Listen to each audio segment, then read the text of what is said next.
I think because of the call. Oh yeah, it's Well, the recording it on the yeah, phone. yeah, I should have done that. I should have just kind of took it to. I mean, never mind. Yeah, Flight mode. Flight mode. Yeah, Flight but it's mode, okay. but never mind. Yeah. No, but that's okay. So yeah, we've been talking a little bit about how do we then look after ourselves. But yeah, we were saying that talk to people. Talk to people. And if you're really stuck, get professional help. We're all here. That's what we do. Get some professional help as well. Some people do need that support, because their anxiety becomes very extreme and they are causing harm to themselves or people around them. We don't want to let that happen. I personally feel that, look, I mean, again, from my own journey, I don't think circumstances define people. Is what we do in that circumstance that definitely defines us. And what I'm personally seeing, and you would know better, is I think there is already, as you were saying, look, there is a lot of frustration anyways. People are not happy with their career, people are not happy in their relationship, and people have made average decision or sometimes very bad decision, but they're carrying on with that decision. Compromise.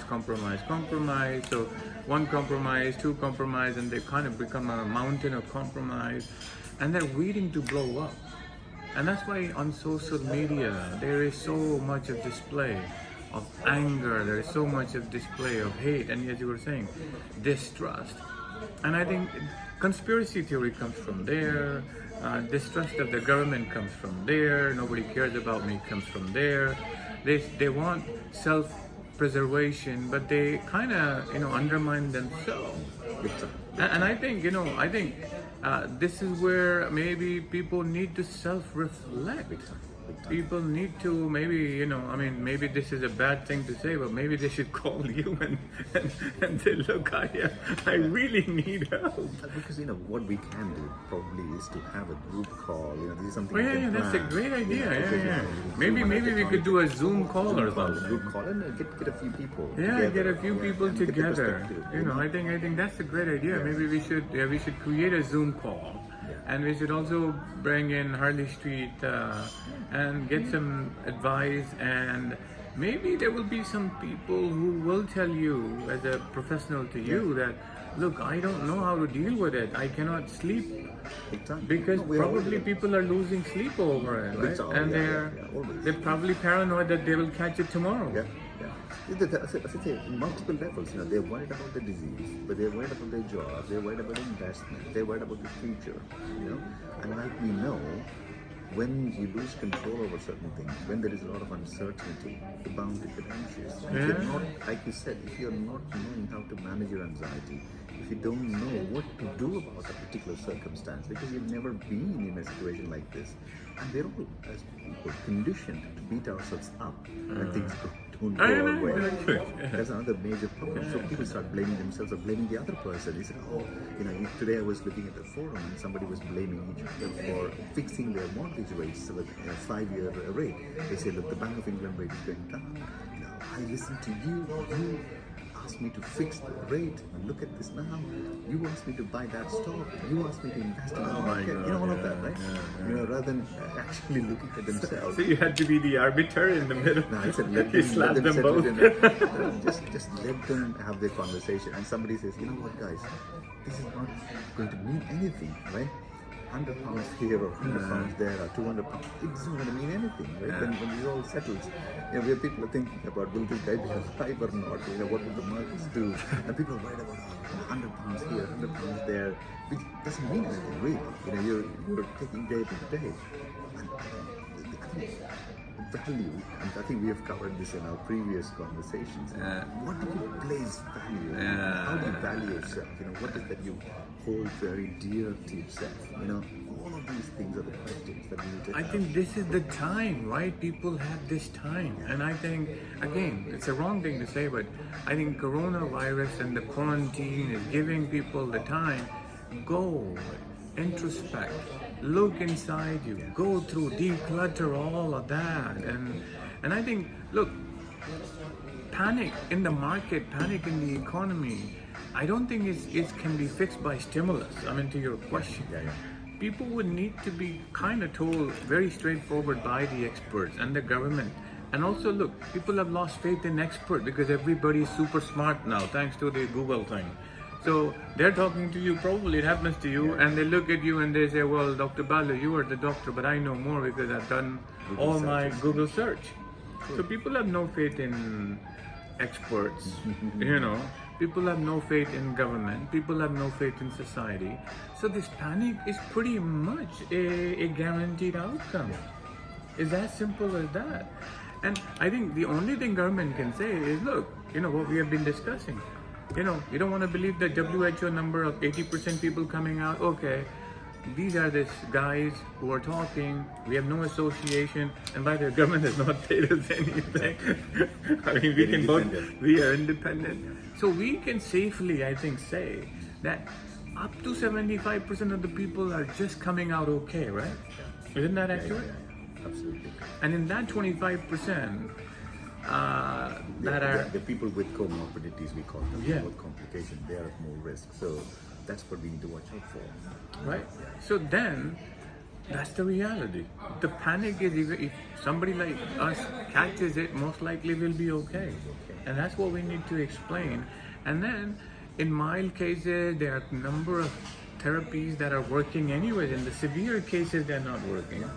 And then I'm pretty confident within a matter of weeks or months, we will have a therapy that will be able to fix probably 40-50% of the more complex cases. Hopefully, that's the hope, yeah. And then, just like the journey that tuberculosis took, just like the journey that HIV took, the pandemic took, other influenza took, I think over time we will kind of disarm this virus where unless and until you are a 90-plus-year-old and you have a lot of underlying condition, you will survive it.